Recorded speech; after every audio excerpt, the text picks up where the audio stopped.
শালবনী রিট্রিটে, এটা ঝাড়গ্রামের কাছাকাছি একটা জায়গা। লোধাশুলি জঙ্গল পেরিয়ে বেশ খানিকটা আসার পর এই বিশাল রিট্রিট। এই আমরা রিসোর্টের ভিতরে প্রবেশ করছি। বিশাল জায়গা নিয়ে এই রিসোর্ট।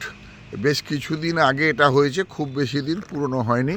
আমরা ভিতর দিকে ঢুকে আবার ছবি তুলব। চারিদিকে গাছগাছালিতে ভরা বিস্তীর্ণ অঞ্চল নিয়ে এই রিসোর্ট। এইখানে মূল গেটের কাছে আমরা এসে গেছি। এইখানটায় পরীক্ষা কাটা আছে চারিদিকে, যাতে হাতি না আসতে পারে। আর এখানে একটা ব্রিজ রয়েছে, এটাকে রাত্রেবেলা তুলে দেওয়া হয় যাতে হাতি না ঢুকতে পারে। এই সেই ব্রিজ। আর এই দেখুন কিভাবে চারিদিকে পরীক্ষা কাটা আছে।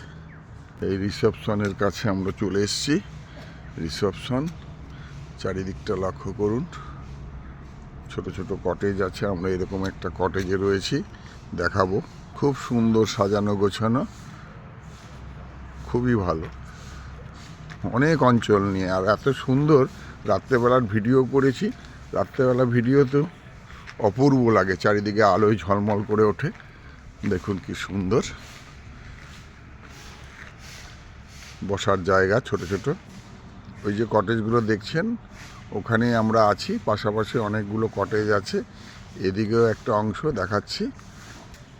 চারিদিকে এরকম নানা রকম মূর্তি আছে আর নানা রকম কটেজ আছে।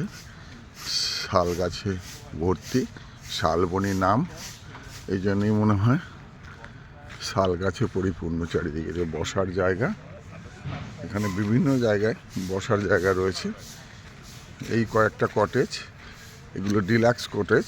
আর আমরা রয়েছি সুপার ডিলাক্স কটেজে। এই যে এগুলো ডিলাক্স কটেজ। এখানেও আমাদের কয়েকজন আছে, কারণ আমরা ঘর পাইনি। এতগুলো ঘর, অথচ ঘর পাওয়া যায় না। এই যে এটা হচ্ছে অনুষ্ঠান করার জায়গা, অনুষ্ঠান করার জায়গা। আর এই যে বসার জায়গা রয়েছে। ওই দূরে টেন্ট রয়েছে, টেন্টগুলো কাছ থেকে দেখাবার চেষ্টা করছি। ওই যে টেন্টগুলো। আর এই দেখুন বসার জায়গা, বিভিন্ন জায়গা বসার জায়গা।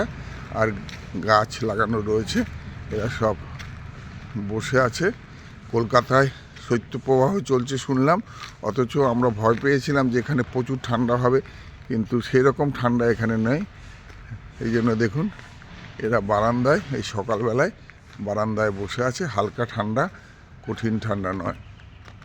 এইভাবেই পুরো জায়গাটা একটু একটু করে দেখার চেষ্টা করে আমার এই ভিডিও শেষ করে দেব।